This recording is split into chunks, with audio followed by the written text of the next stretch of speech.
everybody. It's the Sunday show on Wednesday with Broadcast Team Alpha, where we bring you cutting-edge conversations while exploring the quantum possibilities. And we have a fascinating guest with us tonight. But before Augie tells you about him, I'd like to invite you to connect with us. Connect with us on broadcastteamalpha.com, or please subscribe to our YouTube page, Broadcast Team Alpha. If you do, you will never miss any of our shows. Augie, I'm so excited to talk with our guest. Will you tell us about him? Yeah, I've been looking forward for this one Yeah. because we have Brad Olsen with us. Yay! Yes, he's a world traveler, a researcher into the mysteries of our world. He's a best-selling author of 9 books. And you know, Brad, that's such an odd number. You got to come out with one more book. Well, And, I do have number 10 in the works. yeah, there you go. He's also the keynote speaker of many events. He's been part of many video and TV documentaries. He's a sought-after speaker on many major radio stations like Coast to Coast and of that kind. And he's also a lecturer that is traveling around and seeding the truth. And there are much more on Brad's bio, but let's hear from Brad himself. Welcome to the show, Brad. Brad Olsen is with us. Yay, welcome. Welcome, Hey, Brad. everybody. Thanks for having me on. That's a 4-person welcome. That must be good. All right. Yeah. Gosh, there's so much to talk about, Brad. Where in the world, what is your favorite thing? Do you want to start down south and come up north, or what do you want to start with? Sure. Well, just a quick elevator pitch. I have traveled the world now to all 7 continents and started out by doing travel books, starting with World Stompers, teaching young people, anybody how to travel the world, still in print, still going strong. Then I did Extreme Adventure Guides through another publisher, Hunter. And then I did the Sacred Places Guides through CCC Publishing, my site. And that took me to many places the last 2 decades after I did a 3-year self-financed trip around the world in the early 90s. Started finding myself gravitated to these cool, sacred, paranormal sites. Whatever it is about travel, I just like the weird part of it. and now I do a series of books on esoteric subjects, and I always continue to find more data points when I travel referring to some of these sticky subjects that we hear so much about. And I think the lead up is to my recent trip to Antarctica, which was also to discover whether some of these strange anomalies we heard of are truth or fiction. And I have some startling results. Wow. So I have so many questions, but start where you would normally start. I mean, the 3 miles of ice below, and is there a secret base below, and are there aliens there? Yeah. Hey, we want to All know the if good stuff straight away. we want to know if Stargate's real. Okay. Well, let me just preface by saying and give your listeners an idea of what my recent trip entailed. From a traveler's perspective, you have to understand a fair degree of logistics. And we were on a sailboat out of Ushuaia, Argentina, which is the southernmost city in the world. And I bought a car in Santiago, Chile, and drove around South America for about 4 months in it. And while we were away on a sailboat for 3.5 weeks, it got very cold in Ushuaia and the battery died. Jumped it, but was able to sell it. That's another story. But the logistics of doing Antarctica, people have to understand it is a vast continent. It is about twice the size of Australia. It's larger than Europe. It's close to lower 48 and Canada combined. So the distances are extremely vast. So when we talk about these things that may be under the ice, well, then they could be under the ice as well, and we wouldn't even be able to see them with Google Earth. But there are tantalizing clues that there is something going on down there, including a possible ET base that could have been existing there for quite a long time, with the main entrance around the South Pole. And the one totally verifiable piece of data I got was that there is indeed a no-fly zone over a huge swatch of land near the South Pole, only a few miles away, but then extending for dozens of miles in all directions around that.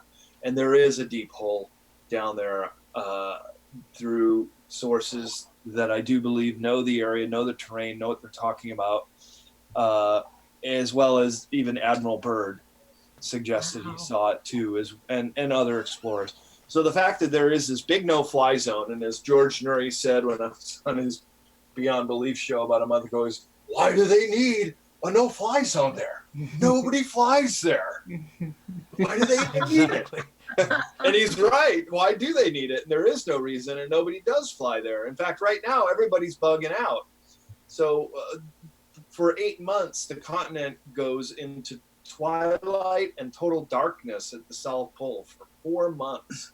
But there is a skeleton crew that stays there. And it's some of the most inhospitable conditions on the planet. It's the windiest continent. It's the highest elevation continent. And it's a desert continent.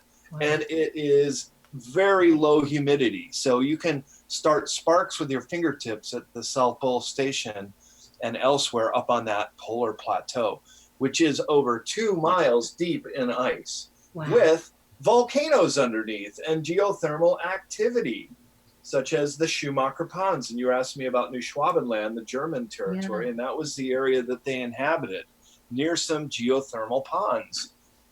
And it also is very deeply carved from glaciers, and there are channels under the glaciers. The Nazis even mapped them out with their U-boats. So what might be existing under there that could be extraterrestrial or just human is the big question of the day.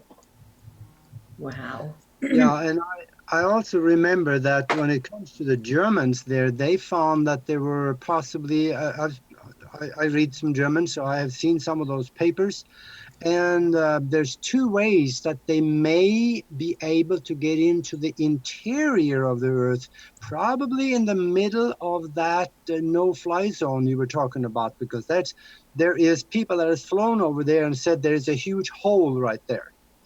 And also the German U-boat found a channel under the ice at something like a 20-degree angle down. If they followed that channel down, they ended up inside the Earth, and that's what it said in those German documents. And have you seen that? Yeah, I have, and I spoke with Dr. Michael Sala before my trip. He's done extensive research on it, and yeah. I have the old maps. There was a book of some of their mapping and information regarding Antarctica in this area. It's new Queen Maud Land. It's always been named that, but then they dropped some darts there in the 1930s and claimed New Schwabenland. And here's something really interesting that I found out. They set up bases there in the 1930s. They were there in the 40s. Operation High Jump may have been repelling the Americans from coming and destroying their base. Then there were even nuclear tests down there, which could have had something to do with them. Then the Antarctica Treaty set it up as nobody can make claims to Antarctica. However, there were some pre-existing ones that do. But basically, Antarctica is now set up to be a giant biosphere, like the biggest national park, although it belongs to no nations, in the world, which is a great idea. And so far, it has been binding since the early 60s when it was ratified. So the Antarctica Treaty also stipulates there can be no military operations or exercises. All the military can do is just bring in supplies. Now, are there secret things going on or a secret program? I can't say either way. I don't know. I didn't see any, nor would anybody talk to me about it. But I tried, and I asked a lot of people and tried to get to the bottom of some of these subjects. Wow. It doesn't surprise me nobody would speak. But okay, so let's go back to the no-fly zone. Is it a no-fly zone, or does nobody fly there now because it's been a no-fly zone, or do people just generally not want to fly there because of the conditions? Actually, I can answer that real quick because I've seen aviation maps, and there are prohibited airspace. Right. But what came first? Yeah. What came first? Yeah.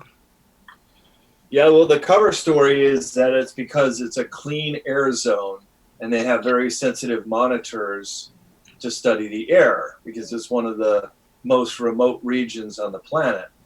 But there are flights that come in to the South Pole only during the season. Right now it's into that twilight period. And then in a month from now, it's going to be total pitch black darkness. So the only way they connect to the base at that point are like these snowcat trailers that go up from McMurdo, the American base, which is manned year round, as well as the South Pole Station, as well as the Palmer base that we went to visit on the Palmer Peninsula. And that was the one area that I got to see and ask questions at some bases. But it is the most northern tip of Antarctica as it extends out towards South America. But since I've been back, I've been in touch with a producer through a company that sells shows to Nat Geo and others, and he's interested in getting some Hollywood people involved and possibly me leading up an expedition next year that would go to the South Pole. Wow. So that could be really exciting if I could come back with some information then. Say, Brad. Yeah. Tom here. You mentioned, I know, I expect you'll say no, but I thought I'd ask anyway. What kind of sources did you have that gave you some of these, what you feel are maybe some confirming arguments? Sure. Good question.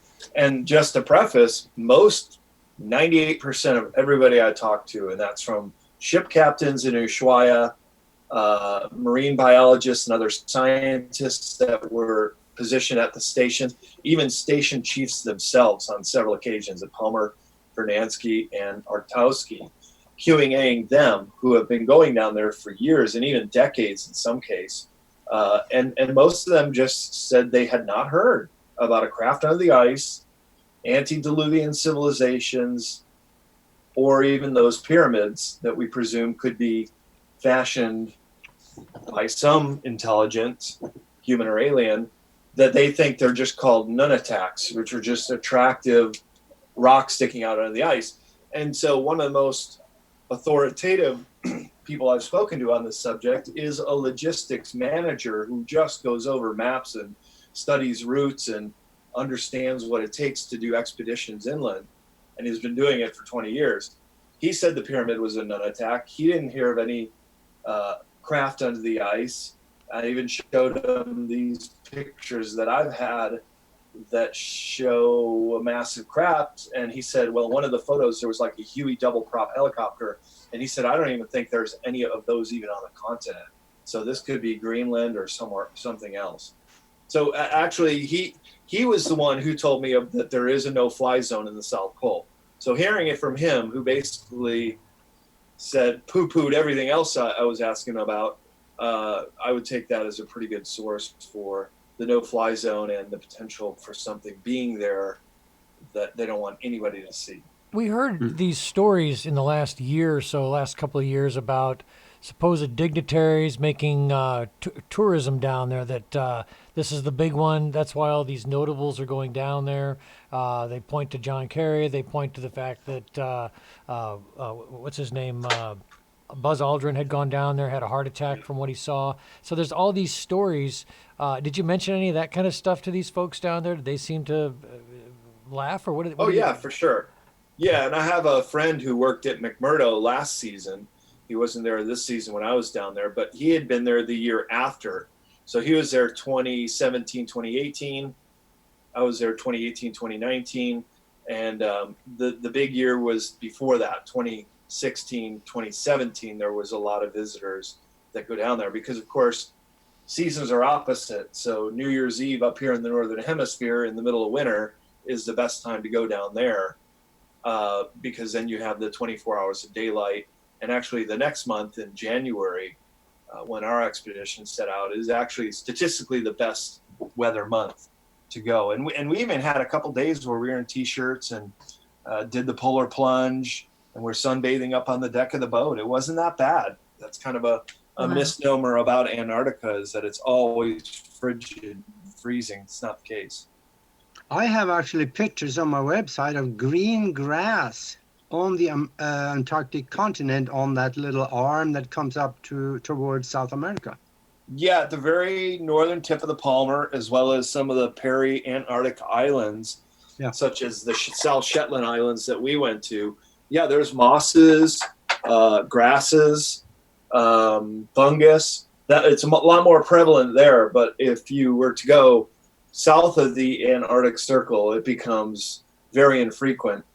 In fact, it's very even hard to find even open land anymore. Even the penguins have to nest and travel over the snow. So it is kind of a different climate up there. And the penguins that used to do very well up there, such as the chinstrap and the gentoo, which were warmer water feeding penguins, are now moving south with the warming of the ocean, at least in this area around Palmer, and they're squeezing out the other cold water penguin, which is declining in numbers rapidly, called the Adelie, and they are declining about 60% in the last 20 years, while the other two, the chinstrap and the gentoo, are actually increasing in number because they're more opportunistic feeders, I guess. Marine biologists told me about that, as well as the fish that has no hemoglobin, that has clear white blood, and it can live and thrive. It lays its eggs under the ice shelves, and they call them the ice fish. They're related to mackerel and quite important to the whole food chain, just like the krill is, because the Southern Ocean surrounding Antarctica is one of the richest marine life areas in the world. Without we wouldn't have much of the sea life. Is this the fish that it has a kind of an antifreeze capability? Is that the same one? That's the one. That's the same one. Yeah. Yeah. That's fascinating because they're talking about looking at the genome or the gene structure and all that, is maybe translating that to, it's all part of this regenerative science, I guess, trying to understand some of these other species that have these unique characteristics. Yeah, and that being one of them. They're quite unique because they only live in the Southern Ocean, just in the same way that there are dinosaurs and bones that have been found for long extinct creatures that had only lived in Antarctica when it was a temperate jungle-like continent. In fact, the great explorers Shackleton and Scott, when they were making their quest for the South Pole, they passed up and over the Beardmore Glacier to a mountain in the Transantarctic mountain range called Mount Epperle, and it contains fossils and bones of long extinct animals. And one of the reasons Scott got bogged down coming back and the whole party of 5 died of starvation and exposure is because they were carrying all these kilograms of fossils that they wanted to get back, and they were doing it by hand. And that's why Amundsen, the Norwegian, he beat him there by 35 days. He knew Scott was doing it. He got there first and got back with all his men alive because he used dogs. Now, dogs aren't allowed anymore in Antarctica per the Antarctica Treaty, and that's probably a good thing. Really? Yeah. Why? They're not native because Antarctica is a biosphere. They want to preserve the natural animals there, and not that a dog could really survive the winter without help from humans. They just don't want non-native species there. Interesting. So I just want to do a shout out to everybody in the chat room. We have some lively chat going on.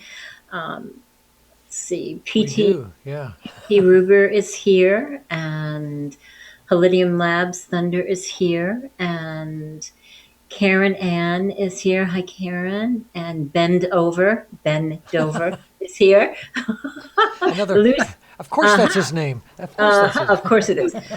Lucid is here, and Harry is here. So welcome, you guys. So there's a lot of dialogue going on. Ruth is here. Hi. There's a lot of dialogue going on about the 1.3 million Germans who went missing, and it's speculated that South America was their hiding place.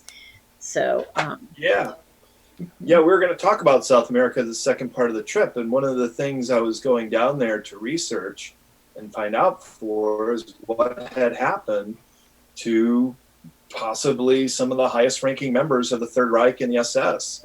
And indeed, I found it's a pretty good chance, if not verified, that Hitler himself survived the war and was offered protection but also had quite a bit of wealth that was also shepherded out of Nazi Germany in the waning years of the war by Martin Bormann. And he kept popping up all over the place in South America all the way through the 1950s. And he was Well, there like was that whole series on History Channel, Finding Hitler, and they really went into a lot of detail about that. Did that concur with a lot of things you found? well, they sure did. And I saw that documentary. And in fact, I went to the Eden Hotel in La Falda, Argentina. It's just in the hills above Cordoba, which is right about smack dab in the center of Argentina. And there's these hills between Brazil and the Andes Mountains that hardly anybody knows about, but they're really pretty big, 9,000, I think one is 10,000 foot mountains right in the middle of Argentina. And then up there is this area that's really Germanic. And there's German restaurants, beer halls, and signs in German, and strudel and Spätzle, you name it.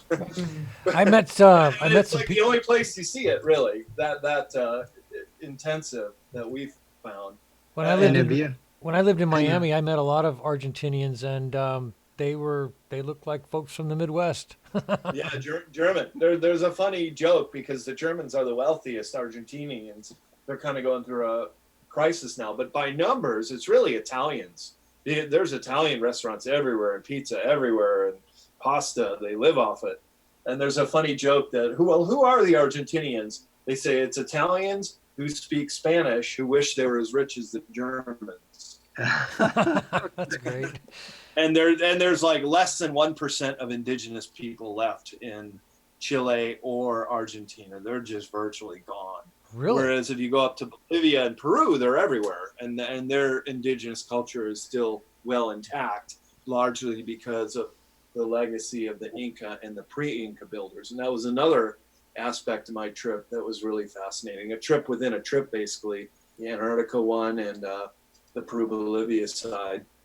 Well, now this is where you were the on-scene witness. So, is there anything that popped out at you based on, we've all got these illusions like we talked about earlier about Antarctica being a giant deep freeze, and then we find out as people have really started to kind of unravel things that it's not all that. But is there anything that really popped out at you during this whole expedition and then your trip to South America? Popped out. Leaning on South America a little more to explain some of the megalithic building techniques that were employed, and the area around Cusco and the Sacred Valley, just one valley over, and then all these Inca Trail and ruins up and over that valley. I was there with Brian Forrester, a well-known archaeology researcher, and Nassim Harriman and his 150 delegates. And I was like a third speaker on this trip, although I was traveling independently with Emily Infinity and this SUV that I bought that had a bed and a kitchen in the back. It was great. And we got all our transportation that way too. And then I just sold it at the end of the trip. That was kind of nice. But we had gotten there and joined the tour in Cusco, and that is the highest concentration of megaliths in the world. The city itself is built upon a megalithic city, as well as Ollantaytambo, which is the gateway to Machu Picchu, and we visited those. And there are people that still live in homes with a foundation of megalithic blocks. And what's so fascinating about Isn't that also the area that Gaia had their the whole thing, the expose they did on those unusual mummies that they dug up? So they did find some mummies up at Sacsayhuaman, the great megalithic site just 3 kilometers above Cusco. But I think you may be referring to the elongated skulls of Paracas, Peru. No. There's the Gaia did a whole series on these supposed ETs or mummies, and there's been quite a controversy. Somebody else came out and said it was all a hoax. Those are all manufactured, and so Gaia was kind of like pitted against this other. There were voices against it. There were some for it. I didn't know if you kind of ran into anything down there while you were there that may have reinforced either side of what's known about that. There was a mummy that was like a child that was found down valley in the Sacred Valley. Maybe it was about that one where No. the head is as big as the torso. No, there's the whole series about maybe I'm in the wrong part of the country here. Oh, The Nazca. Yeah, the Nazca mummies. I apologize. Yeah. That is quite a different part of the country. Peru's pretty huge. It's about the size of California. Yeah. And the Nazca lines are down on the way to Lima, the capital, and then Paracas is on the coast. That's where the elongated skulls have been found. Right. Those are just giant when you compare them to a human skull. They have about 30% more cranium capacity, which flares out in the back of the skull. And I've been to museums, including Tiwanaku, where they have found some of these elongated skulls, and they show you diagrams. They do not have any on display, which is a shame. But this is like a state-run academic type setting explanation of things. And they will not admit to these elongated skulls having this 30% larger cranium capacity. But when you compare the two, a human skull and one of these elongateds, you can see that they're clearly bigger. Now, here's the important thing to understand. You cannot strap or put a board on or wrap the skull. You can deform it, you can change its shape, but you cannot add extra brain capacity. That's physically impossible. Yeah, And so far, and this is part of my fascination with the giants, is that it's just been totally shut out of any academic discussion, because then what we're talking about is possible ET, human-like hybrid creatures. And academia will have none of that. Well, this is that undeniable evidence that goes in between science and the paranormal, etc., the ufology. So Yeah. these are those undeniable things that keep popping out that there's no scientific explanation for. So we have Absolutely right. we have a comment, Brad, in the chat room. I don't see if you want to entertain it. It's from Holidium Labs. It says it's 61,000 miles to circle from one place to another and took 3 years to make the journey. Does that sound possible on an equator of 28.5 thousand miles? It sounds like this person might have some ideas about flat Earth. I think that might be true. Yeah, it's verifiably false. It's very much a round planet with two Arctic poles, just like Mars has. And I went and set foot on it. So I know it's down there. There's no such thing as an ice wall. Captain Cook in 1775 sailed around Antarctica in the Southern Ocean in a very short route. So his miles are way off. It would be the same circumference if you were doing the outside of the Arctic Ocean. And that's what Cook did in less than a year. So it is absolutely a globe, and it's been known to be a globe for a couple hundred years. And I'm sorry, I get a lot of flat earthers jumping in on the whole Antarctica doesn't even exist. Well, it does exist. Actually, it's been known since about 300 BCE, actually. Yeah, even longer than that. Yeah.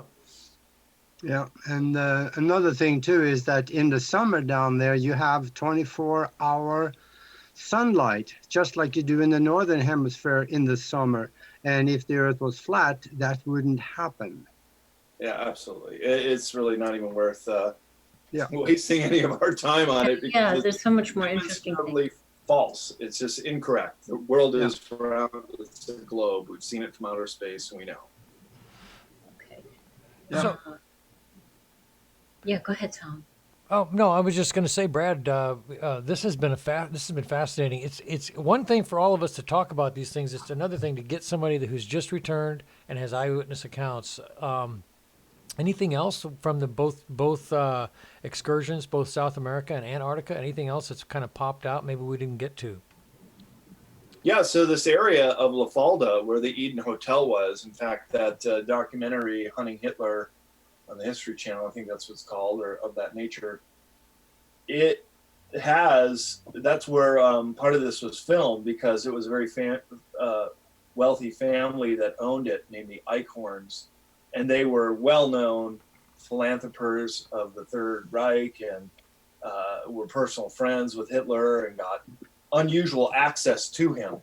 And what I want to say is, if anybody's interested in these escaped Nazis in South America, the FBI has a part of their website called The Vault. Same with the CIA.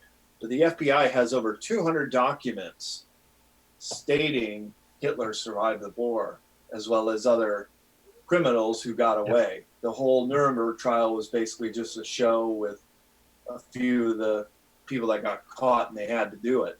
But the more interesting subject here, and this also ties into Antarctica, is that they were protected by all these fascist governments in Argentina under Perón, starting in 47 when he first started giving them shelter. And we went to some of Hitler's presumed hideouts, like the Eden Hotel and like San Carlos de Bariloche, where he had a very private villa with a seaplane that they could escape out and fly over the Andes to Chile, where there are also large tracts of land that were mysteriously bought up at the end of World War II or right after, with huge amounts of capital. This is really interesting, because if you can't make sense of a story, follow the money. And you have a fascist government protection in Chile, Argentina, Paraguay. All these countries were in turmoil, and the CIA helped to foster that turmoil.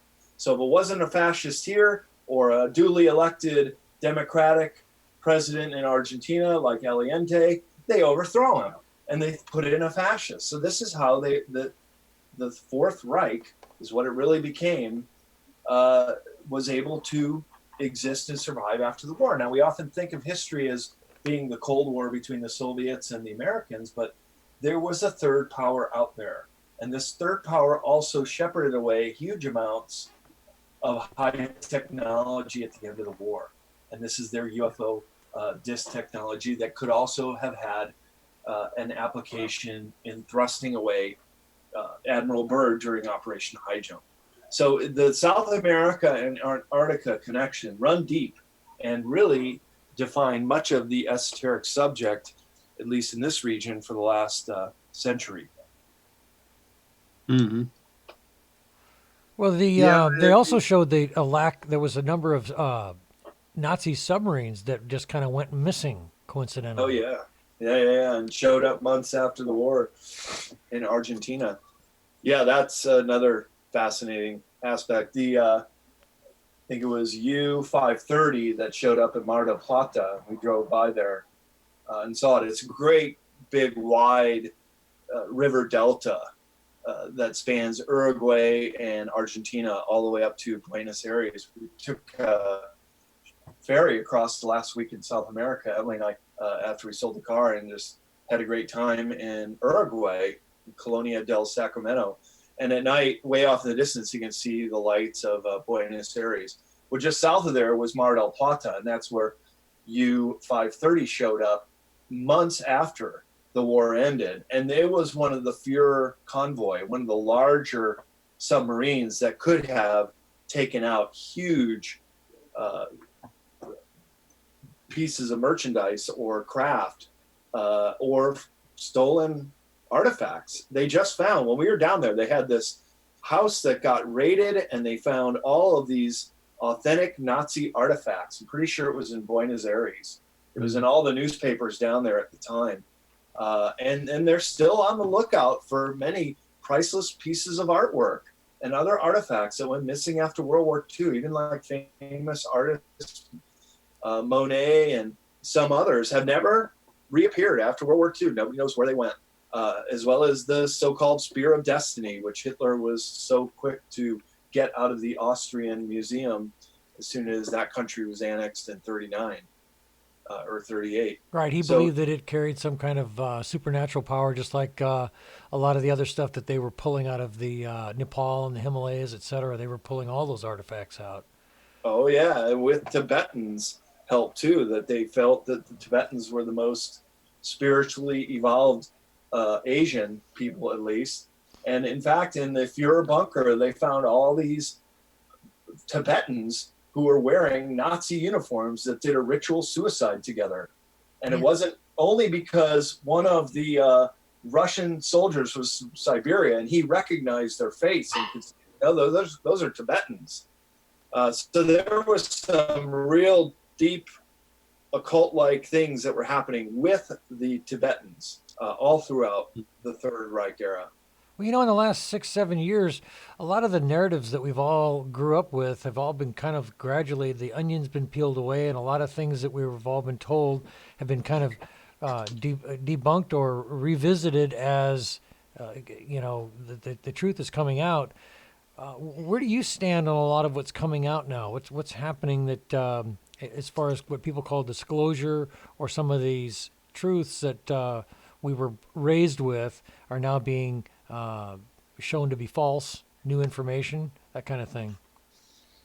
Yeah, it's really the great unveiling is happening right before our very eyes. It's such a wonderful time to be alive and be aware and pay attention to a lot of this stuff, because we could be seeing these great changes that have been prophesized since at least Y2K, but certainly 2012, and now 2020 is only months away. So it's really, we're walking the razor's edge here. In one way, we could flip to tyranny and fascism, neo-fascism, I call it in my next esoteric book, and it would be hell on earth for hundreds of years, and we would systematically lose all our rights, and AI would start getting into the game.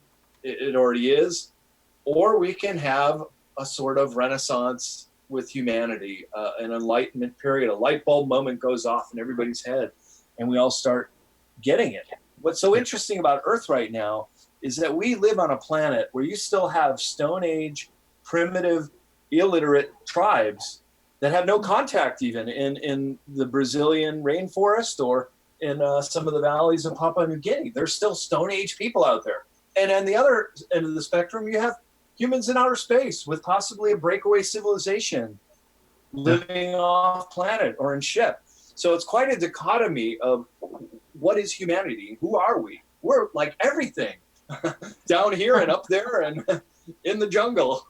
Well, these are exciting times, and really differentiating some of these theories and speculations and things that don't have a lot of evidential base has really made it tough, because we all want to know the truth. And so there's a lot of stuff that's getting mixed in that's making it difficult for people to discern, Oh, Yeah, a lot of deception too, yeah. Yeah, I can understand why there is not much evidence, and some of it is leaked though, but very little, because the people that there's an old saying, the ones that know, they don't talk, Yeah. and the ones that talk, they don't know. So Very we true. got to remember that they're told that thou shalt not speak, and if they do speak, they are severely punished for it. So people know that when they're on the inside. Good point. Yeah. But well, you talked a little bit about the giants just a little while ago. We have there is evidence. There's pictures of giants that come before the age of computers and so on, and even up in the northwest, there've been found some that 12-foot tall giants with double set of teeth and stuff. We cannot talk ourselves out of that. Cannot be explained away. It is here, and even the early explorers to the Americas, they wrote that, yes, they met 10-foot tall people. So I don't even understand why Well, we the argue. scientific community has stifled new research. They won't even touch some of these esoteric, as we're talking about tonight. They won't even touch some of these topics. They're afraid of losing their tenure, their grants, and everything else. Yeah, But this yeah. is stuff that needs to be investigated from a scientific and research position, and it's not being touched. No, it's not being touched, and it should be touched because it is who we are, and it's our history too. And we have a right to understand it as the evidence comes out and can be vetted and verified. And literally hundreds of these giants have been found. There are newspaper articles back in the 19th and 20th century of digs, even full-scale academic archaeological dig sites that were done professionally, photographed and documented every step of the way, finding these things. And all of a sudden, Smithsonian will come in and, like the FBI outranking a police officer, okay, we'll take over here.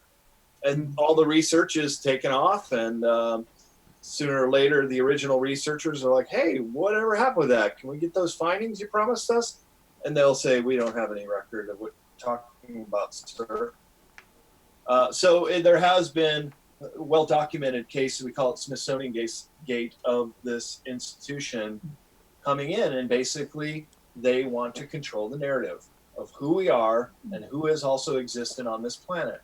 And then this also goes into the future, in my book Future Esoteric, into the ET realm, how that narrative has also been hijacked, and we're just being denied the true identity and the true scope of who we are on this planet and our position in the cosmos above as well.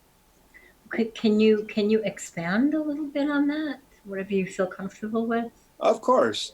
Thank you. Well, yeah, I mean, we have to understand Earth has been controlled for a very long time. These very wealthy people, the elite, the cabal, the Illuminati, now it's the deep state who are running the mechanisms of government and politics. They don't want to be known. They don't want their wealth known. The richest people on the planet are not the Bill Gates or the Jeff Bezos of the world. There are the Rothschilds and the bankers and the invisible hand. As I said earlier, when you can't make sense of the story, follow money. And I have reproduced the findings of a Swiss study in my book, Future Esoteric, to do exactly that. And it has, a Swiss study traced the money of 80% of the Earth's resources and wealth to 146 individuals that sit on these boards, that run these corporations, that have all this wealth. Now, don't you think after you bought your 20th mansion and your 4th jet that you probably have enough in the world? So it's not money so much that they want, it's the power, it's the control. Exactly. And in this case, it's the narrative. Because look, if we were all to start having a discussion about free energy, or especially how about crafts coming down here, after the shock wore off of, oh, wow, look at how big their heads are, the next question would be, how did they get here? And how did they get here using non-petroleum products? Okay, so free energy has the potential to totally change the entire narrative, not only this planet, but also pull the rug out of the energy companies of this world. And by the way, energy is the #1 industry on this planet. So you don't think they've got lawyers and money and guns and everything it takes to protect their narrative. That's why Tesla was so marginalized in history, is because he came up with it and he wanted to just give it away to the world. JP Morgan, his financier at Wardenclyffe, says, hey, not so fast. We can't make money off of free. And even though Tesla did agree to put a meter on it, he still got squashed like a bug. So this has been going on for 100 years as far as energy goes, but really thousands of years over control of the minds of the people. This is the zoo. They look at us like we're animals and we need to be in a cage. Well, the cage, we're getting out. And once we get out of the cage, it's like a bird that flies free. It never wants to go back. You can never go back. It's opening Pandora's box on all these subjects. And once you know them, they become your power. And you're never going to go back. You can't go back. You know better. Yeah. Well, there is an empowering nature to all of this, and I'm really excited because, we're learning. Like a lot of the topics we talk about on this channel is we talk about quantum possibilities, and as you begin to understand quantum, what little scrap of kernel that I understand about all of it, it just says possibilities are endless. And that means that as we begin to unravel a lot of what people call mystery school teachings and ancient truths and ancient sacred truths that have, eons of truth behind them, not just more recent in the last couple thousand years, but in the eons before that. As people begin to learn some of these truths, they learn about the co-creative power of the human mind. They learn about the law of attraction. They learn about all these things. And these are the empowerments that they don't want us to know about. Yeah, and we're just really scratching the surface. There's so much they don't want us to know about. But you're absolutely right. Because once a human becomes empowered, both physically, mentally, and spiritually, once again, you can't put them back in the box. They become independent thinkers. And then they become very infectious to other like-minded people and get them involved and help open their eyes and minds to the world around us and the bigger picture. And as when he said a little bit earlier, it is almost an infinite span of what there is to know. So every day should just be embraced as, hey, it's another day I could learn something new or discover something else out or to me, life's a great adventure, and I live it that way, and I continue to hopefully go that way for the rest of my days here. But I think I'm only getting started. Now, At do you have 53, I feel pretty good. do you have pictures and video coming out from your trip? I'm sure you've got a ton of stuff. I would imagine you're going to have enough for a good documentary by the time you get done. Yeah, I could, and I'm just currently just sitting on it. And the reason why is because I'm very involved with these events. This event I produced in San Francisco coming up in 4.5 weeks. Just What is that? over a Yeah, let's month, talk called about the Weird Street Faire. Yeah, it's we're having our 20th anniversary event on May 5th, downtown San Francisco at Howard and 2nd Street. And I've been away for this long time. There was some delays with the permitting process. We just finally got fully approved to do our event on that date. But since we're delayed, so many things are happening. So I'm getting involved in that. Plus, we're going to do How Weird Santa Cruz in the September, in the fall. So I'm also working on the event poster for that, meeting with them tomorrow. So I'm just getting pulled in so many different ways. And I do have a lot of great footage of Antarctica, but some of it I put up on Facebook, and others I'm just sitting and waiting until I get the right editor involved and can work on it. Mm-hmm. So can you talk a little bit more about the event? Because I saw the poster for it, the flyer for that. Look, I mean, it's the 1880s versus The what? 1980s. Uh-huh. It's a time warp love story about cyborg versus steampunk. And the 1880s versus the 1980s. What was a better century? Well, it's because we're going up through the ages. Last year, our theme was the 1970s and disco theme. Cool. The year before that was coinciding with the 50-year anniversary of the Summer of Love in San Francisco. So we did the 60s theme called the Summer of Weird 2 years ago. So this is just our answer to how do we do the 80s. And it happens to coincide with our 20th annual event. So That's cool. So what goes on there? What goes on? Because I mean, it made me very interested to just look at the flyer, the poster of it. Yeah. Very weird things like dancing in the street and celebrating life. And So is it like I can't think of Burning Man. Is it like Burning Man? it's very much like Burning Man. That's a very close analogy of what Okay. How Weird Street Faire is all about. And I've been to Burning Man many years and published a book called Tribes of Burning Man by Stephen Jones. Huh. Know that event very well, and Uh-huh. have my hand in event production as well. So I got a lot of candles burning at the moment. Wow. And I'm speaking at the 5D event in 2.5 weeks in Las Vegas and doing my Anomalies of Antarctica talk in the main auditorium, and then Mysteries of South America talk. That's April 19, 2021 at the Alexis All Suite Resort and Hotel. And then I'm also at Contact in the Desert May 31st, June 1, 2, 3. Talk to us a little bit about my 2 talks at 2 other conferences in the Southwest and a couple more that are booking up this year. Talk to us a little bit about the 5D event. I'm curious about that. Tell us a little bit about that. Yeah, it's David Farman's a producer, and he's got me speaking on the UFO panel, and I'm also going to moderate the Secret Space Program panel with James Rink, Emily Infinity, and Randy Kramer. And Randy and James Rink were both of the Secret Space Program, and they know quite a bit about this. We're at starting. We had Randy on here, so definitely say hello to Randy for us. We've had him on our channel, so that's great. Oh, great. Yeah. He talked about going to Mars and coming back and time there. Yeah, really cool. Yeah, so I'll get to moderate that panel and ask him all these questions too. Wow. Get in depth with his service off planet as a part of the breakaway civilization, which is a really fascinating subject.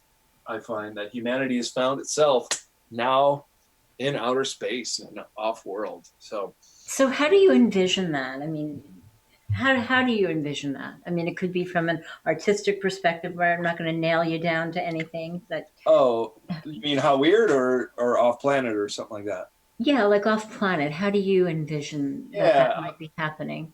Well, certainly we know that there are backward engineered ships from decades ago that could go off planet.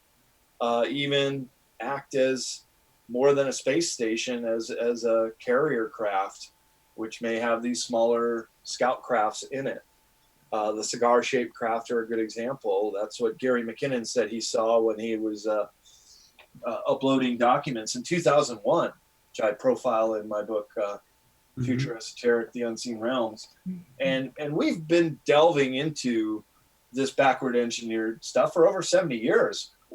And the greatest question to ask to anyone who thinks skeptically on this, why wouldn't we?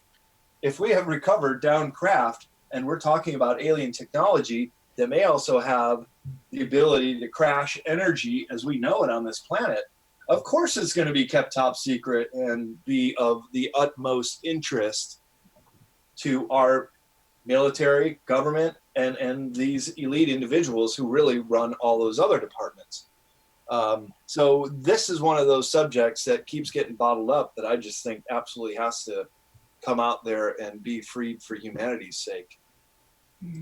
So the 5D event has a lot of forward thinkers at it. And it's a great event and a really nice space right across from the Hard Rock Cafe. And that's a fun place to go afterwards to get a bite to eat or hang out. And so I'll be there. I'll be down there for about a week. And we're going to also do some paranormal investigations up around the Nellis base. Last time I was there, we did Area 51 at Rachel, stayed up all night and watched the skies. And so I think we're going to pick another spot in the couple days before. I got a bunch of guy friends that come to these conferences, and Emily Infinity, and we want to check out and watch the night sky over Area 51 or Area 54 and see what we see. Wow. Now, have you gotten yourself a fourth generation night vision goggles yet? Yeah, some of the guys that I'm going to go up with have the night vision goggles, and they certainly do help. Those are amazing to look through those. Yeah. At night, you see all kinds of lights and things. So yeah, you see the traffic jam up there. Yeah, hopefully we'll get some good footage this time around too. And where is that happening? I'm sorry, I didn't hear Well, that. this is just a private event with some friends, but that's going to be the days before 5D. Because I like to think of myself as an investigator who goes out and gets dirty checking this stuff out, rather than just a regurgitator, someone who just hears something and then writes about it. That's refreshing. I think it's important to get out there and actually do it. Absolutely. So where's the 5D event happening? that is in Las Vegas, April 19, 2021, at the Alexis All Suite Resort and Hotel. Wow. Right Awesome. across from the Hard Rock Cafe. And if you guys want to go, I can get you passes to go on my list. Wow. Let's think about that. That's right. Yeah, absolutely. We got to think quick though. You Yeah. got a week or two to decide. Thank you. Thank you. So Sure. where can people find you and obtain and buy your books? Yeah, well, go to cccpublishing.com. All my books are there, as well as the authors I publish, as well as a look inside the book feature where people can browse the content. And if they order books off of CCC Publishing, they go through my office and I can sign the ones that I wrote to them. But the books are also available on Amazon or bookstores nationwide. I've got a great distributor, independent publishers group that gets it out even around the world, but certainly in all the Barnes and Nobles and independent bookstores. Support your independent bookstore. Mm-hmm. But if you want to know more about me and how weirdstreetfaire.org is that site, bradolsen.com is more about my life story and what I'm up to. Well, you've got links on bradolsen.com that people can get to those other sites from there, correct? Yeah, that's right. To all those other sites, and then also to the conferences information that I'll be speaking at. And come on up and meet me. I love meeting people that come to these conferences and sign a book for you. And I'm a people person, so not afraid of getting out there and mingling. Some speakers don't like doing that, but I do. Well, it's great to meet another sojourner on this journey. As Nori always says, you're helping us along the way to, as you say, go back. What's that phrase, Nori? Go on our way back home. We're just walking each other home. That's right. Yeah. Yeah. So, yeah, I think that was Rumi. I'm not sure. So, Brad, I'm just curious. How did you get into publishing? Well, it started when I traveled around the world, and I've always been an illustrator and have been a published cartoonist in high school and college. I had my own cartoon strip. And then so when I started working on my first book, World Stompers, which had all my illustrations in it, it was just a way to then incorporate what I already did pretty well and then start my own business, which I wanted to do after I spent 3 years outside the country traveling. And then I did some books with another publisher and realized it's better to do them myself, as long as I can hire the right people and do it professionally and with a professional distributor. It's worked out. And that's another one of the jobs that I do year round. And we're releasing Leo Zagami's Confessions of an Illuminati second edition. So I'm like micromanaging that project, working on How Weird Santa Cruz poster right now, and then I have to go up to San Francisco and work on How Weird San Francisco. So wow, you're busy. You're a busy guy. You're lucky you caught me when I did, because I'm about to go in travel mode here all the way down to 5D, and Fascinating. it's hard for me to do sometimes. Mm-hmm. I understand that you're going to go to this probably in the near future, maybe another year or so, go to this on this expedition to the actual South Pole. But which one of them, the magnetic South Pole or the geographic South Pole? From what I understand, first of all, you got to have a governmental, a UN permission to go there. It takes 6 months or so to get that permission approved, and they won't let anybody go to the geographic South Pole anymore. Anymore, really? When did you hear that happen? Because they were going last year. That is from I was discussing this with a Danish government official here. Oh God, it's got to be close to a year ago. He said that no, they won't let him go in there anymore. Wow, maybe too many are getting close to that hole in the ice. I mean, the magnetic North Pole is actually off the continent right now, as it's moving very quickly also in the Arctic Ocean. But the geomagnetic South Pole is near Vostok and Deep Lake Vostok, which is about the size of Lake Ontario under the ice. Yeah. And then you also have the pole of maximum inaccessibility, which is the point farthest away from any shoreline, as well as the geographic South Pole. So there's actually 4 poles of South Pole, which that's a good question. But yeah, the geographic South Pole, that's the Amundsen Scott base. So boy, I would be disappointed if they weren't letting people in there anymore. Yeah, I imagine if they don't, then we can understand why. Yeah. It's just going to fuel more speculation. Yeah. Well, there's some spicy questions still talking about flat Earth and the mileage and such. So if you feel like going into YouTube and looking at that, it's there for you. But it's almost 7 o'clock, so I'm going to thank you. I'm so grateful that you came on, and you've certainly increased my understanding and my desire to know more. So, and I'm really interested in your future. What is it, Future Esoteric? Yeah. Yeah, I'm really interested in that book. So definitely. Thanks again, Brad, for spending time with us. This is always good to speak to somebody who's been on scene, has seen stuff with their own eyes, and can give us these kinds of testimonies, if you will. Oh, well, it was my pleasure to be talking with you guys. Thank you. Thank you to everybody in the chat room. Really good, super intelligent conversation goes on in there. Honored to have everybody here. Thank you to my co-host, Agi Nost, and the amazing Tom Zahn Schaefer. I'm Nori Love. We're Broadcast Team Alpha. This is the Sunday show on Wednesday, and I hope that we'll see you next Wednesday. Thank you so much.